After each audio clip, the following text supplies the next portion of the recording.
Hustler Casino came into Gardena during the budget crisis era. Can you tell me a bit about? I know it was controversial. Why it was controversial? Well, I think the city somehow or other struck a deal to help finance them. I don't know what it was, whether they deferred some taxes or deferred some sort of payments and gave old Larry a break till he caught up with himself and understand he's paid that back. And from what you say, he's doing quite well. So I think that the city did everything that they could to help him get in there. There were some fears, whether it was going to bring immorality into town again, just like the card clubs, only maybe something worse. But it didn't turn out to be that way at all. I've been in there only once or twice, just to have dinner actually and look around, and it is very, very similar to the other casinos that we had in here over the years.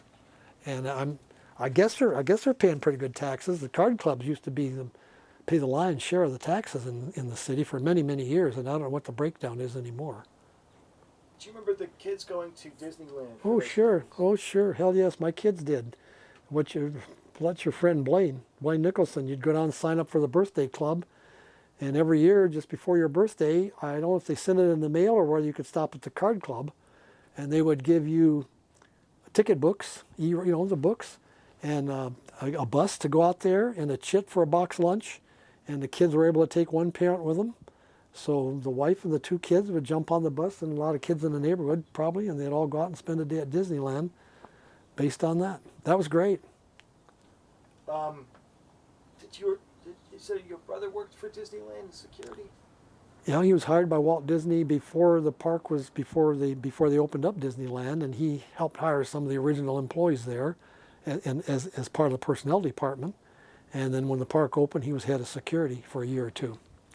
And he used to took us out there before the park opened. And one of the pictures that I have is took it with an old Kodak camera. We were out there on a rainy, drizzly Sunday afternoon in May of 1955. My wife, she's pregnant with our little kid, and his wife and his daughter and I, we went out there, and nobody was out there at the park. It wasn't open. And Walt Disney happened to be out there looking around.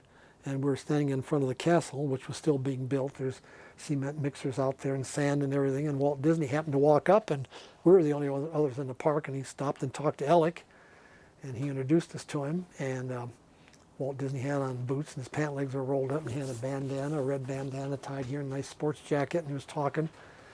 And we got done visiting, and as we were walking away, he was going to go off in one direction and inspect something. I said, "Mind if I take your picture?" And he said, "No." And I snapped this picture, and he's standing in front of the castle, and it's a great shot. And I sent a copy of it. There's a copy of that over at the Disneyland, at the museum.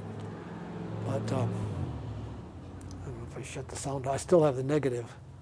And everybody wants me to give him that. Everybody's trying to get that negative. And I have some other pictures of him talking to my brother. And I took a whole roll of pictures with my little 620 Kodak, and the negatives were lost for a long time, but I found the negatives, and I have sets of some of the rides. A couple of them aren't there anymore. Two of them of Disney, one of them talking to my brother. And every once in a while some collector wants one, and I give him a copy of the picture. Yeah. Yeah, so anyway. It's very interesting, and everybody's amazed. They say you saw him, you met him, yeah. And is that your brother? Yeah. And he'd take us out there and walk out on Tom Sawyer's Island and stop at the trunk of a fake tree and lift it up, and then there would be a telephone because he was always on call. And Zorro was out there one time. Whoever that guy is, that handsome hairy guy, Zorro, that was on television. Of course, he introduced the kids to him and got his autograph, and we got autographs of several people. It was kind of fun to go out there with Alec because everybody knew him.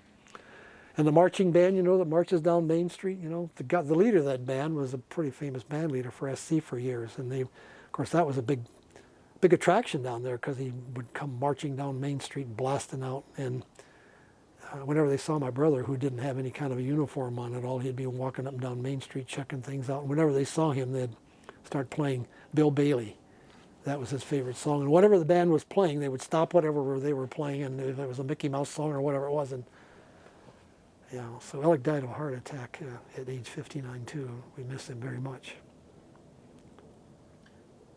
Disneyland, we didn't know what it was. Nobody knew what Disneyland was. They couldn't imagine what was being built out there.